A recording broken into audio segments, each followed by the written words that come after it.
Bismillahirrahmanirrahim. Assalamualaikum warahmatullahi wabarakatuh.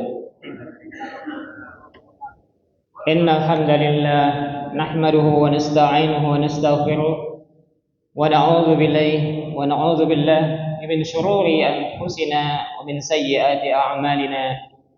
May yahdihillahu fala mudilla lahu wa may yudlilhu fala hadiya lahu. أشهد أن لا إله إلا الله وحده لا شريك له وأشهد أن محمدا عبده ورسوله لا نبي بعده. يا أيها الذين آمنوا اتقوا الله حق تقاته ولا تموتن إلا وأنتم مسلمون.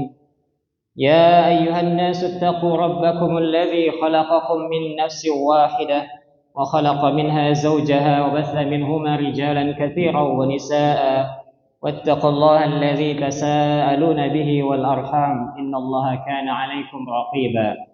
يا أيها الذين آمنوا اتقوا الله وقولوا قولا سديدا يصلح لكم أعمالكم ويغفر لكم ذنوبكم ومن يطع الله ورسوله فقد فاز فوزا عظيما. أما بعد فإن أصدق الحديث كتاب الله وخير الهدي هدي محمد صلى الله عليه وسلم وشر الأمور محدثاتها وكل محدثة بدعة وكل بدعة ضلالة وكل ضلالة في النار. Jemaah yang dimuliakan Allah, alhamdulillah pada kesempatan pagi hari ini kita masih diberikan kesempatan Allah Subhanahu wa taala untuk thalabul ilmi dalam rangka memperbaiki din kita, memperbaiki agama kita, yang kadang orang tidak memperhatikan tentang agamanya. Ketika ada musibah yang terjadi, orang begitu panik, manusia begitu peduli dan seterusnya. Tetapi ketika ada musibah di dalam agama kita, kita biasanya tidak ngeh gitu ya. Tidak menyadari bahwasanya agama pula ada musibah. Di dalam agama juga ada musibah. Di dalam agama seseorang itu ada musibah. Bisa terjadi musibah. Makanya Rasulullah SAW seringkali berdoa dalam satu doa yang panjang, yang di situ disebutkan wala taj'al musibatana fi dinina. Ya Allah, janganlah Engkau jadikan musibahku ini musibah di dalam agama kami, di dalam agamaku. Jadi di dalam kita beragama juga ada sesuatu yang merupakan musibah. Ketika kita malas menuntut ilmu, ketika kita tidak memahami din ini dengan benar, ketika kita lalai dengan petunjuk Allah dan Rasulnya, banyak maksiat, itu juga adalah musibah. Dan ini musibah yang juga ditekankan dan paling ditekankan oleh Rasulullah, yang diajarkan oleh Rasulullah kepada kita untuk senantiasa kita berdoa kepada Allah agar dihindari dari musibah agama ini. Karena begitu banyak musibah yang sifatnya fisik, kadang-kadang kita lupa dengan musibah yang sifatnya non fisik. Dan musibah yang berupa musibah agama ini itu akan mempengaruhi reaksi kita ketika diberikan musibah yang fisik. Bagaimana musibah banjir bandang, musibah longsor dan sebagainya, itu dipengaruhi, sikap kita menghadapi itu dipengaruhi dengan bagaimana kita memahami agama ini. Makanya jangan sampai agama kita mengalami musibah. Jadi perlu diingat kembali bahwasanya kita harus memahami bahwasanya musibah yang besar di dalam kehidupan kita adalah ketika kita mendapati agama kita tidak baik, mendapati pemahaman kita terhadap Islam ini tidak baik atau kurang tepat, maka itu satu musibah yang besar. Sebagaimana tadi saya katakan, seringkali Rasulullah berdoa dengan hal ini, yang begitu panjang doanya itu. Di antara doa itu Rasulullah SAW menyebutkan wala taj'al fi dinina wala taj'al musibatana fi dinina. Jangan engkau jadikan musibah yang ada pada kami adalah musibah tentang agama kami. Ya, oleh sebab itu marilah sama-sama kita semangat di dalam menuntut ilmu. Salawat dan salam semoga senantiasa tercurahkan kepada junjungan kita Nabi Muhammad sallallahu alaihi wasallam beserta keluarganya, sahabatnya, dan sampai kepada kita yang senantiasa istiqamah di dalam jalannya. Jamaah yang dimuliakan Allah, kita lanjutkan pembacaan kitab Al-Usul Ats-Tsalasah ini yang sudah sampai pada makna ar-Rabb. Makna ar-Rabb wa dalilu ala zalika. Makna ar-Rabb. Ar-Rabb itu kalau kita terjemahkan biasanya di Indonesia ini Tuhan. Wa dalilu ala zalika, dan dalil-dalil yang mendukungnya.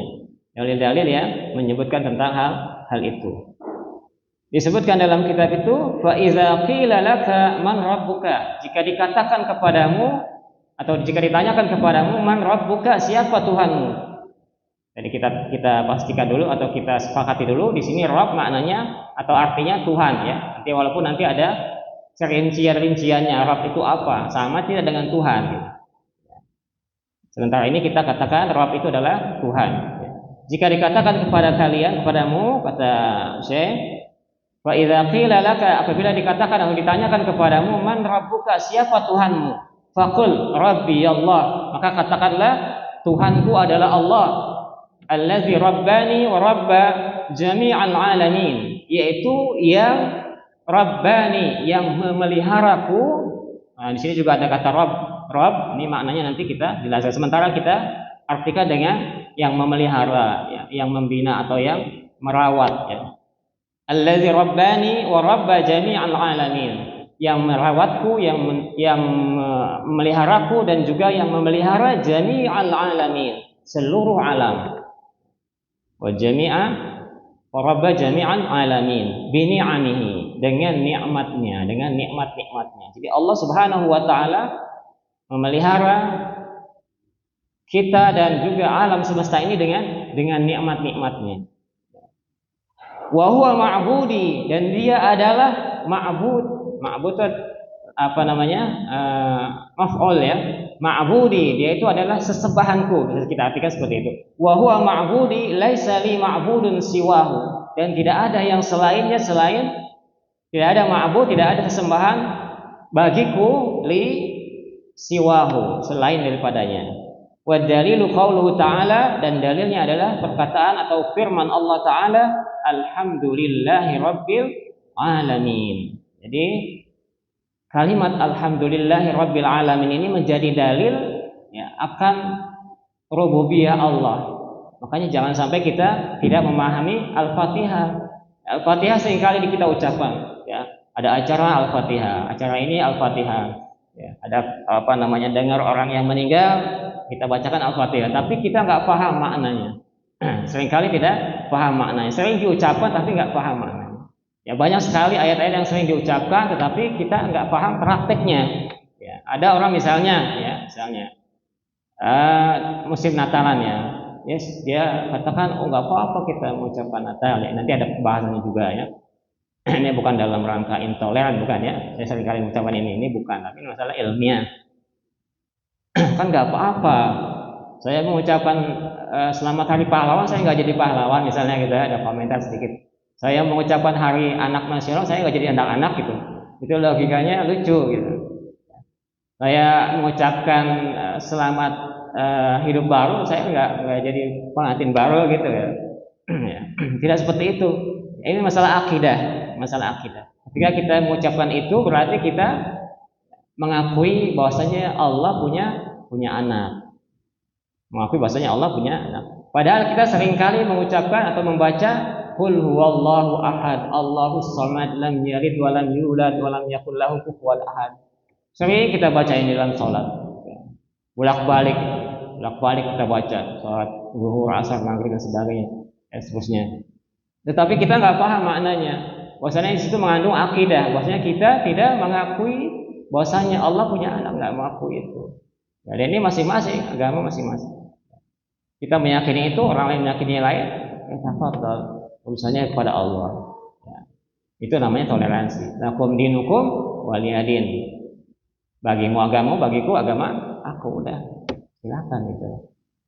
Hanya saja Allah memberikan konsekuensi bagi orang-orang yang mengatakan innallaha salisu salasa.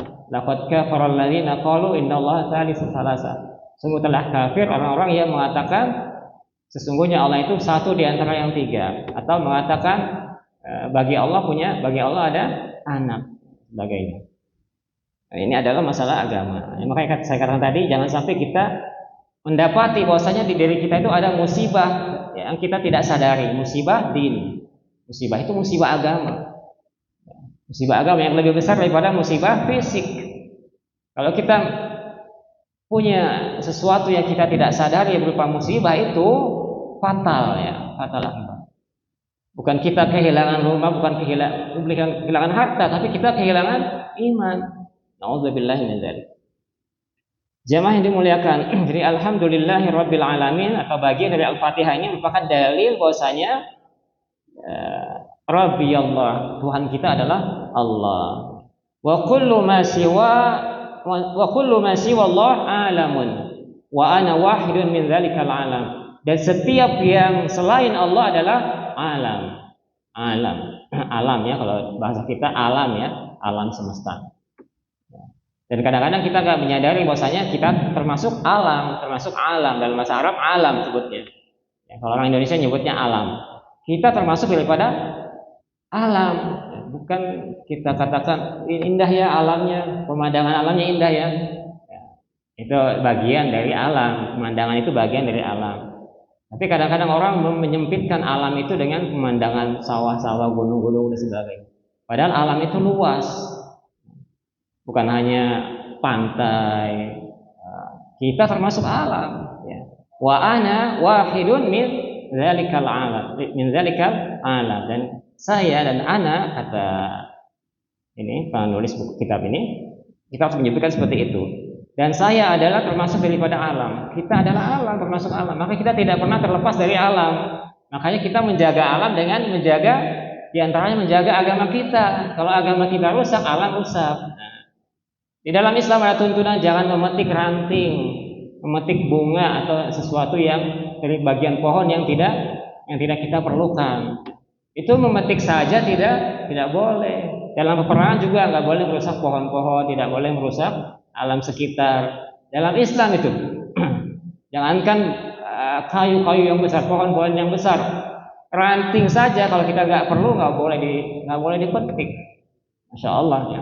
Apalagi kita membabat misalnya hutan untuk keperluan yang sebenarnya bukan masalah keperluan, masalah keserakahan. Akhirnya apa yang terjadi? Tidak ada keseimbangan alam. Makanya kita bagian dari alam, Pak.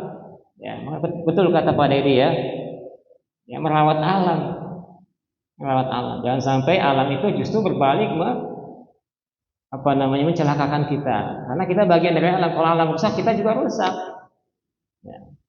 Kita juga rusak. Wa kullu siwallah alam, dan setiap selain Allah adalah alam. Kita alam. Ini universe, alam semesta, kosmis ya. Itu alam. Semuanya yang selain Allah adalah alam. Dan kita ini wahidun min dzalika al-alam. Termasuk daripada alam itu. Nah, di sini disebutkan oleh saya di syarah ya, dijelaskan yang dimaksud dengan Rabb, man rabbuka, di sini disebutkan ai man huwa rabbuka allazi khalaqaka, yaitu man huwa, siapa dia, rabbuka, Tuhan kamu, allazi khalaqaka, yang telah menciptakan kamu. Jadi disebutkan di sini siapa Tuhan kita yang telah menciptakan kita. Jemaah yang dimuliakan Allah, kita harus tahu siapa pencipta kita. Dan juga kita harus tahu bahwasanya penciptaan itu atau keberadaan kita itu di alam ini adalah suatu nikmat. Kan disebutkan tadi itu, ya. Rabba jami'al alamina bi ni'amihi, dengan nikmatnya. Jadi kehidupan atau keberadaan kita ini, al-ijad, keberadaan kita ini adalah satu nikmat. Kadang kita nggak pernah menyebutkan ini di dalam setiap ceramah atau apa. Keberadaan kita adalah nikmat, ya. Diciptakannya kita adalah nikmat. Itu yang pertama kali. Adapun nikmat yang lainnya adalah nempel pada keberadaan kita. Karena keberadaan itu adalah satu nikmat, satu keutamaan. Kebalikan dari keberadaan apa? Al-adam, ketiadaan, nihil, tidak ada. Mana yang lebih baik antara keberadaan dengan ketiadaan. Itu keberadaan. Ketika kita berada, maka itu adalah satu nikmat yang Allah berikan. Karena ketiadaan atau al-adam, ketiadaan itu adalah laisa syai', bukan sesuatu. Laisa syai', bukan sesuatu. Ketidakadaan atau al-adam adalah bukan sesuatu, ya. Jadi kalau bukan sesuatu tidak ada keutamaannya.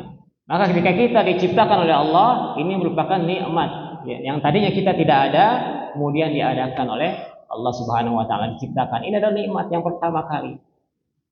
Yang selanjutnya nempel nikmat itu pada keberadaan itu. Oh, ada saya, kemudian saya tahu bahwasanya Allah ada, kemudian saya beribadah. Kita bisa beribadah itu nikmat. Kita bisa beriman kepada Allah itu nikmat. Jadi nikmat yang lainnya nempel pada nikmat keberadaan ini. Jadi jangan remehkan. Kalau saja ketika kita berdiam diri di satu tempat, kita terlintas dalam pikiran kita, kenapa kok saya ada gitu? Kok saya ada, kok ada si fulan, kok ada keadaan seperti ini.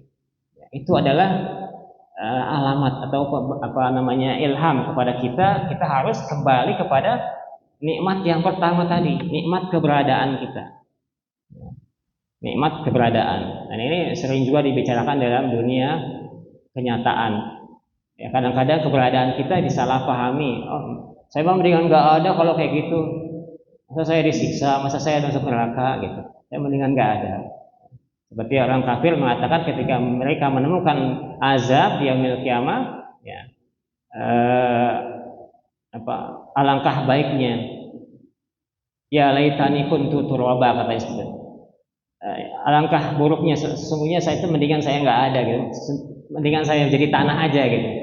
Mendingan saya jadi tanah. Saking menyesalnya mereka tidak taat kepada Allah, kemudian mereka mendapatkan azab dari Allah, mereka katakan, ya laitani kuntu turaba. Ya kalau kayak gini mah mendingan saya jadi tanah aja. Ya. Ini orang-orang yang tidak bersyukur, ya, dengan nikmat keberadaannya di alam ini yang Allah ciptakan. Ya. Al-ijad wal ibda', keberadaan kita ini minal alam, atau diciptakannya kita, khalaqal insan, diciptakannya manusia, itu merupakan nikmat, bukan sebaliknya. Maka kita manfaatkan kehidupan kita, atau kita lanjutkan kehidupan kita dengan taat kepada Allah, sehingga nikmat itu menjadi berlangsung, menjadi langgeng. Makanya dulu pernah kita bahas sebelumnya, bahwasanya nikmat itu atau rahmat Allah itu ada rahmat yang umum dan rahmat yang berlanjut gitu ya. Rahmat yang berlanjut. Ya, ketika manusia dia tidak beriman kepada Allah, maka nikmat atau rahmat Allah itu tidak berlanjut sampai di akhirat. Cukup sampai dia wafat. Dia mendapatkan kenikmatan dunia. Karena dia tidak beriman, maka rahmat Allah tidak nyampe ke akhirat. Apa itu Rabb? Ya. Apa itu Rabb? Disebutkan tadi, man huwa rabbuka allazi khalaqaka, yaitu siapakah dia Tuhanmu yang menciptakan kamu, khalaqaka, yang menciptakan kamu.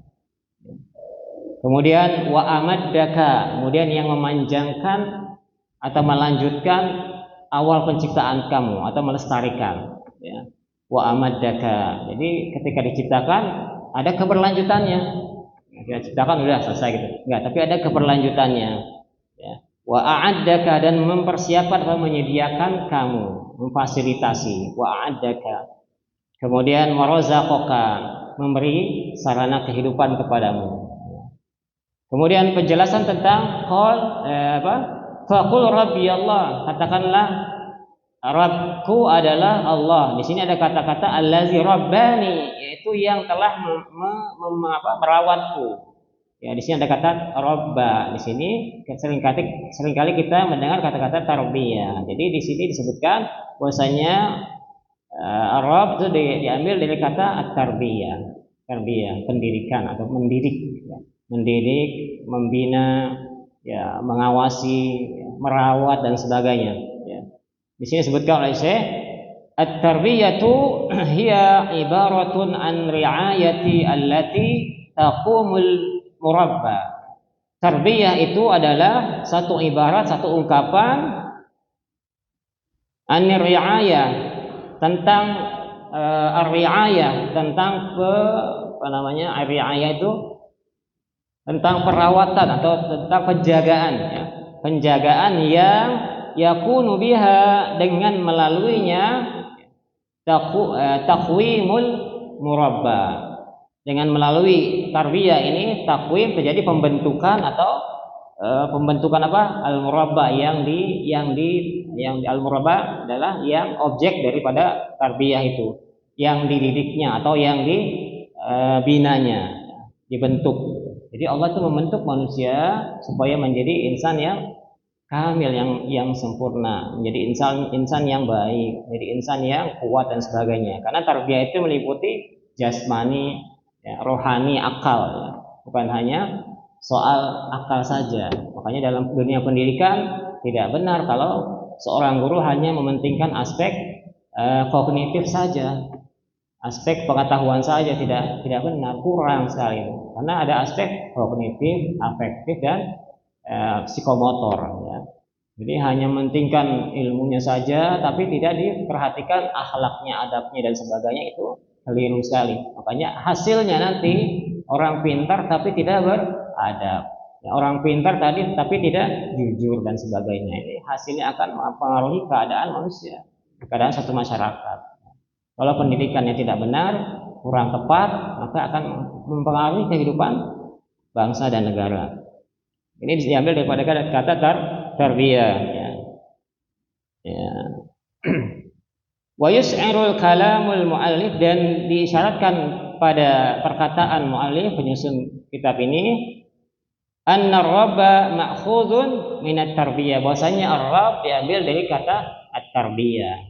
Ini sudah dijelaskan, li'annahu qala, karena dia berkata, allazi rabbani wa rabba jami'al alamina bi ni'amihi. Karena dia mengatakan dalam tulisannya allazi, yang telah, yaitu ya, allazi Rabbani, yang telah mendidik aku, membina aku, merawat aku, wa jami'al alamin, dan seluruh alam bi ni'amihi, dengan nikmatnya. Fa kullul alamina qad rabbahumullahu bi ni'amihi. Maka setiap alam, semua alam, qad rabbahum, mereka telah dirawat oleh Allah, qad rabbahumullahu bi ni'amihi, dengan nikmatnya, dengan karunia-Nya. Wa a'addahum lima khalaqu lahu, dan menciptakan atau menyediakan atau mempersiapkannya, lima khalaqu lahu, untuk apa sesuatu itu diciptakan. Pohon fungsinya buat apa? Sungai buat apa? Itu sudah ditentukan Allah. Lima khalaqu lahu, ya, ditetapkan atau disiapkan Allah untuk apa dia diciptakan. Jadi sudah contohkan misalnya pohon yang besar di hutan itu fungsinya apa? Itu sudah Allah tetapkan. Ya. Dia menahan tanah agar tidak longsor, ya. Kemudian juga menahan air hujan supaya tidak langsung ke tanah melalui pohon daun-daunnya, kemudian menjalar ke ranting dan sampai ke bawah. Bahkan ada pohon yang bisa menyimpan air. Ya, fungsi-fungsinya yang Allah tetapkan. Ya. Kemudian sungai dan sebagainya. Ya. Wa'addahum lima khalaqu lahu, dan Allah menyiapkan mereka alam ini untuk sesuatu yang difungsikan oleh sesuatu itu, ya. Wa amaddahum, dan memanjangkan atau melanggengkannya dengan birizqihi, dengan rizkinya, dengan pemberian Allah Subhanahu wa taala, dengan sarana kehidupan. Ya, pohon itu dipanjangkan usianya dengan unsur hara yang ada di dalam tanah, misalnya bisa menyedot makanan, ya, bisa menghisap air dan sebagainya. Itu Allah telah menciptakan itu dengan segala persiapannya. Qala Allah tabaraka wa ta'ala fi muhawarati Musa wa Fir'aun. Allah berfirman dalam Al-Qur'an tentang muhawarah, dialog antara Musa dengan Fir'aun. Fir'aun mengatakan atau bertanya kepada Musa dan saudaranya, qala faman rabbukum ya Musa. Dia berkata, siapakah Tuhan kamu berdua wahai Musa? Kemudian Musa menjawab, qala rabbuna alladzi a'ta kulla syai'in khalaqahu tsumma hada. Dia berkata, Rabbuna, Rabb kami, Tuhan kami adalah allazi a'ta kulla syai'in khalqahu, yaitu yang memberikan setiap sesuatu itu khalqahu, penciptaannya, fungsi-fungsinya, ya, tugas-tugasnya dan sebagainya. Tsumma hada, kemudian dia memberikan petunjuk. Jadi Allah ciptakan binatang misalnya apa? Ayam misalnya. Allah sempurnakan, Allah berikan fungsi-fungsinya. Dan kemudian Allah memberikan hidayah atau insting kepada binatang-binatang itu. Binatang itu tahu bagaimana dia bereproduksi. Padahal nggak pernah ada pendidikan seksual di kalangan hewan, tapi dia tahu bagaimana caranya. Ya, bagaimana dia melestarikan keturunannya. Masa manusia tidak tahu? Ya. Manusia tidak tahu. Harus lihat bagaimana hewan. Hewan nggak ada yang menyimpangkan istilahnya itu orientasi seksualnya.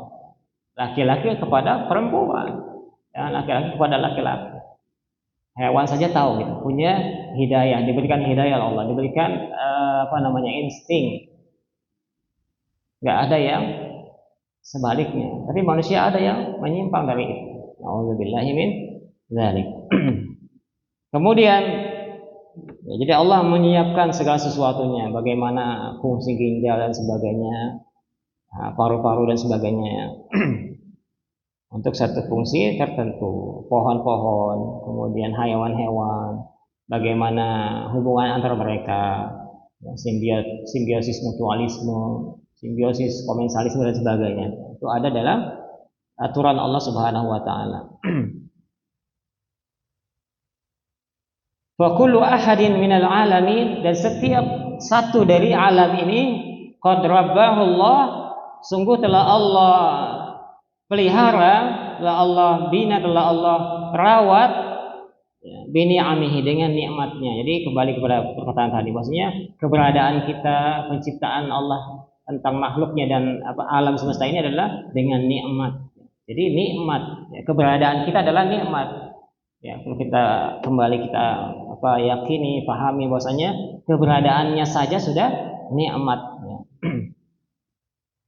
Wa ni'amillahi azza wa jalla ala ibadihi katsiratun, dan nikmat yang Allah berikan kepada hamba-hambanya katsiratun, banyak sekali. La yumkinu hasruha, tidak mungkin kita menghitungnya. Dari mulai kita diciptakan sampai sekarang ini, tidak mungkin kita hitung nikmat yang Allah berikan ketika kita lahir, ya, ketika kita dilahirkan, ya, dikeluarkan oleh Allah melalui perut ibu kita. Ya Allah yang mengeluarkan kita, bukan ibu kita. Dengan segala tadi yang disebutkan itu, dengan segala persiapannya, ya, bagaimana fisik seorang wanita, ya, yang berbeda, tulangnya beda dengan laki-laki, dia bisa memungkinkan keluarnya bayi. Kalau laki-laki tidak bisa. Maka itu makna dari perkataan tadi, bahwasanya Allah telah a'addahum, dalam mempersiapkan segala sesuatunya untuk kelanjutan kehidupan. Ya, Allah ciptakan wanita beda pinggulnya, ya. Kalau laki-laki manggul, wanita pinggulnya beda. Ya. Sehingga dia memungkinkan untuk bisa melahirkan bayi, mengeluarkan bayi. Wallahu akhrajakum, pada hakikatnya Allah yang mengeluarkan itu. Tapi Allah mempersiapkan segala sesuatunya. Wallahu akhrajakum min butuni ummahatikum la ta'lamuna syai'a, dan Allah telah mengeluarkan kalian dari perut-perut ibu kalian dalam keadaan tidak tahu apa-apa.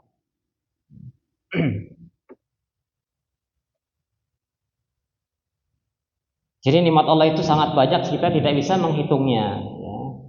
Qala Allah tabaraka wa ta'ala, wa in ta'uddu ni'matallahi la tuhsuha. Wa in ta'uddu, jika sekiranya kalian menghitung-hitung, mengkalkulasi nikmat Allah, la tuhsuha, sungguh tidak akan bisa kalian menghitungnya. Ya, kita dilahirkan itu butuh, kalau kita nominalkan dengan uang, butuh uang yang banyak, butuh biaya yang besar melahirkan, ya, kemudian dirawat, diberikan air susu dan sebagainya, sampai kita dewasa, makannya sehari berapa, itu adalah nikmat Allah Subhanahu wa taala. Oksigen yang dia hirup berapa adalah nikmat Allah yang nggak bisa mungkin kita menghitungnya. La tuhsuha, tidak bisa kita mengkalkulasinya. Ya. Fallahu huwallazi khalaqa wa a'addaka wa amaddaka wa razaqaka fa huwa wahdahu al-mustahiqqu lil ibadah. Maka Allah adalah Dia allazi khalaqaka, yang telah menciptakan kamu, wa a'addaka, dan telah melestarikan, memanjangkan kehidupanmu, wa amaddaka, wa a'addaka mempersiapkan, ya, mempersiapkan kalian, memberikan sarana kehidupan, ya, wa amaddaka memanjangkan kehidupan kalian, kehidupanmu, wa razaqaka, dan memberikan rezeki kepadamu, fa huwa wahdahu al-mustahiqqu li'ibadah. Maka dengan sebab itu, fa huwa, maka dia, wahdahu, hanya dia, al-mustahiqqu, yang berhak untuk kita, yang berhak terhadap ibadah, yang berhak atas ibadah semua makhluknya. Dengan sebab itu Allah Subhanahu wa taala menjadi al-mustahiqqu lil ibadah. Jadi jangan menggeser ibadah kepada selain Allah Subhanahu wa taala.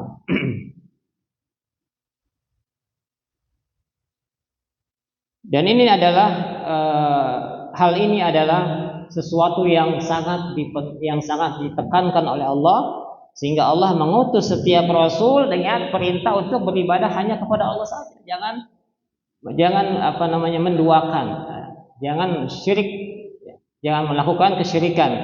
Ya, Allah Subhanahu wa taala berfirman, "Wa ma arsalna min qablika min rasulin illa nuhi ilaihi annahu la ilaha illa ana fa'budun."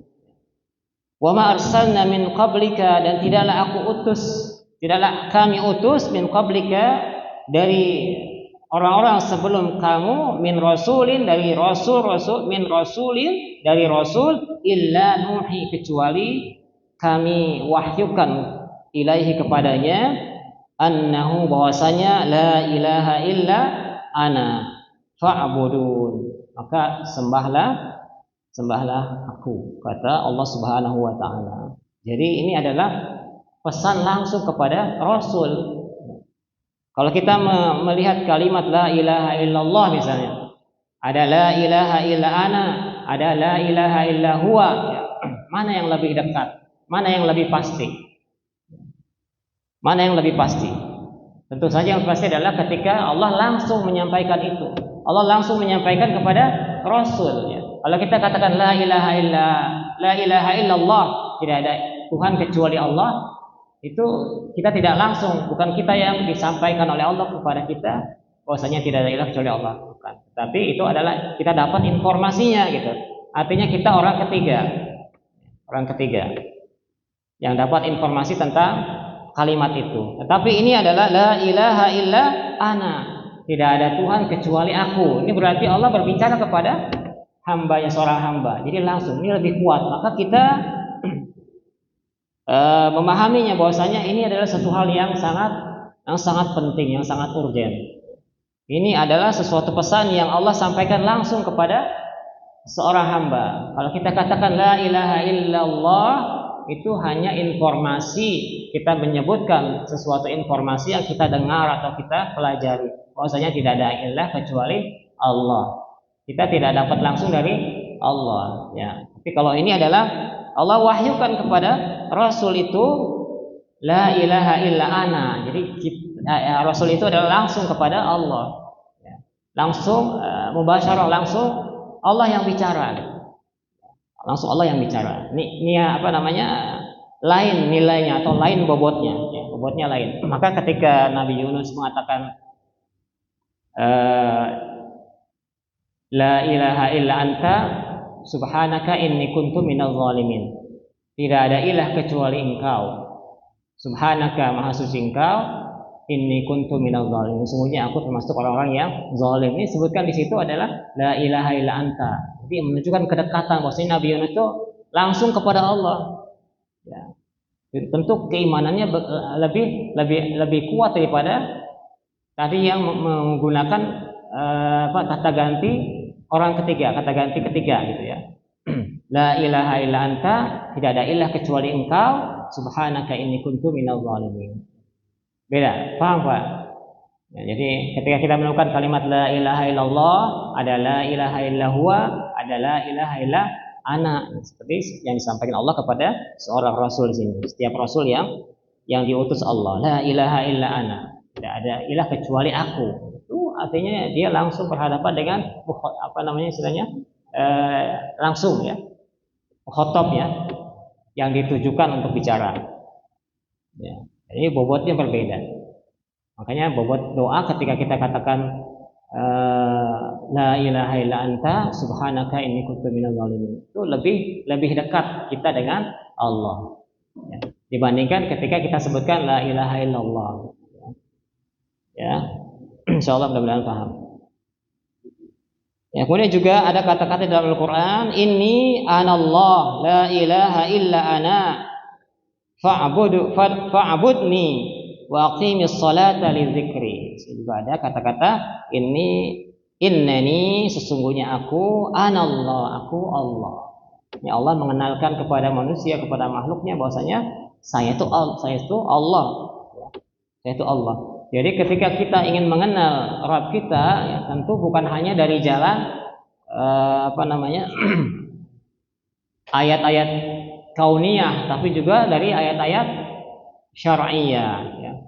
Jadi kalau kita hanya mengandalkan ayat-ayat kauniyah, nanti penyebutan Allah itu beda-beda. Ya, pasti beda-beda. Orang yang ini menyebut yang sang penguasa adalah Sang Hyang Widi misalnya. Sang Hyang Widi. Yang satu lagi menyebut apa? God misalnya ya. Oh my God. Yang satu lagi menyebutnya apa? Brahma misalnya atau apalah ya. Itu nanti beda-beda. Kalau kita hanya mengandalkan ayat-ayat Allah yang sifatnya kauniyah, alam. Tidak, kita meraba-raba. Siapa sih Tuhan itu? Siapa sih yang menciptakan alam semesta ini? Tapi dengan adanya wahyu, maka di situ bertambah jelas bahwasanya Ar-Rabb adalah Allah Subhanahu wa taala. Seperti disebutkan tadi, innani anallah, sesungguhnya aku adalah Allah, la ilaha illa ana, tidak ada ilah kecuali aku. Jadi di alam semesta ini enggak ada Tuhan yang lain. Enggak ada Tuhan yang lain. Ya, bukan alam semesta ini bukan negara bagian, bukan negara federasi, ada presidennya di sana, di sini ada. Hanya Allah, la ilaha illa ana. Di galaksi Andromeda Tuhannya Allah, penguasanya Allah. Di galaksi Bima Sakti Allah Subhanahu wa taala.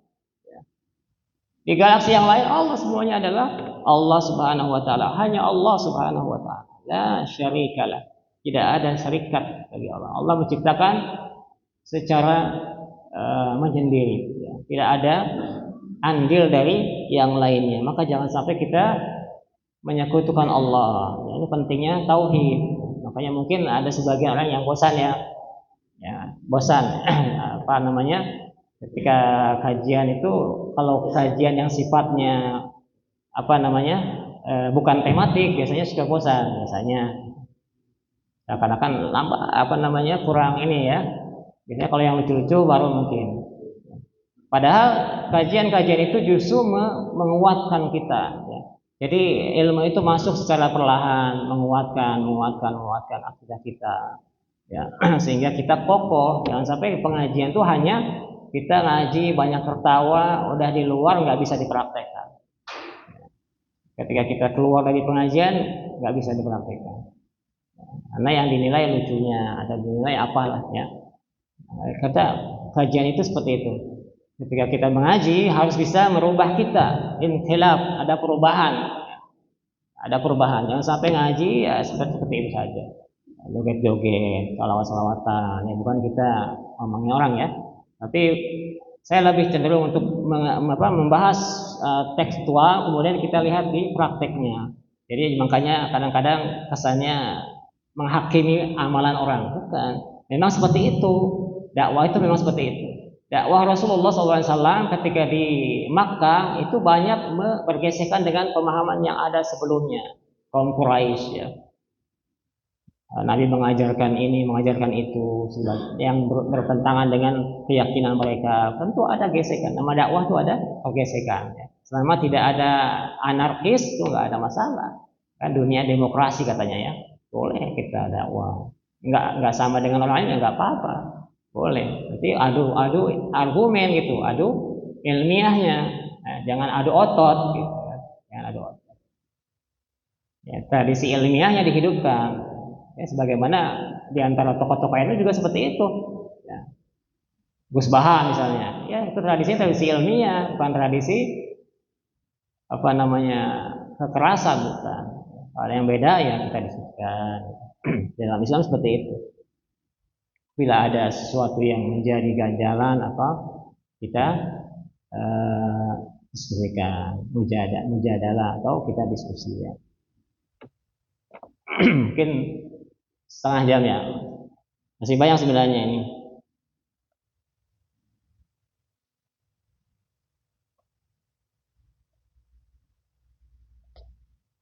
Kita sedikit tambah ya.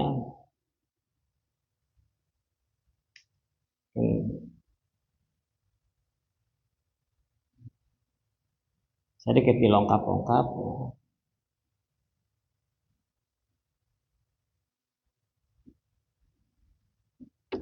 Di sini diterangkan wa dalilu qauluhu ta'ala wa min ayatihi al-lailu wan-naharu wasyamsu wal-qamaru la tasjudu lisyamsi wala lil-qamari wasjudu lillahi alladzi khalaqahunna in kuntum iyyahu ta'budun. Ya. Wa min ayatihi, dan sebagian daripada ayat-ayat Allah. Ayat itu artinya apa? Tanda ya. Tanda atau alamat ya. Alam itu disebut alam karena dia merupakan tanda. Al-alam disebut al-alam karena dia adalah tanda. Tanda apa? Tanda yang menunjukkan kepada penciptanya. Dan sebagian daripada tanda-tanda Allah yang mengarah kepada Allah yaitu al-lailu wan-nahar, malam dan siang, wasyamsu wal qamar, matahari dan bulan. La tasjudu lisyamsi, janganlah kalian sujud kepada matahari, wala lil qamar, dan tidak juga jangan kepada qamar, bulan. Wasjudu lillahi alladzi khalaqahunna, sujudlah kepada zat yang khalaqahunna, yang menciptakan mereka itu, asyams, matahari, bulan, bintang. In kuntum iyyahu ta'budun, jika sekiranya kalian benar-benar hanya menyembah kepada Allah. Itu makhluk yang besar. Allah ambil di sini contoh makhluk yang besar. Ya. Matahari, bulan. Kita yang mempengaruhi matahari atau matahari yang mempengaruhi kita, Pak? Ya. Kita yang dipengaruhi matahari, ya kan? Jadi Allah contohkan di sini adalah matahari, yang kata orang adalah sumber kehidupan. Coba tanpa matahari. Kalau kita ada dalam posisi kegelapan, tidak ada matahari, tentu gelap selalu, ya kan? Kalau Allah tidak mengatur matahari itu berputar, tentu tidak ada siang ataupun malam, dua hal yang terjadi itu. Siang saja, malam saja. Dan ini menyusahkan manusia, ya. Ini sampai sini aja. Nanti kalau dilengkap-lengkap nggak nangkep ininya ya. Kalau dilengkap-lengkap, ini saja yang saya sampaikan. Mudah-mudahan kesempatan lain disambung kembali. Barangkali ada yang tidak jelas dari apa yang saya sampaikan ini, silakan ditanyakan.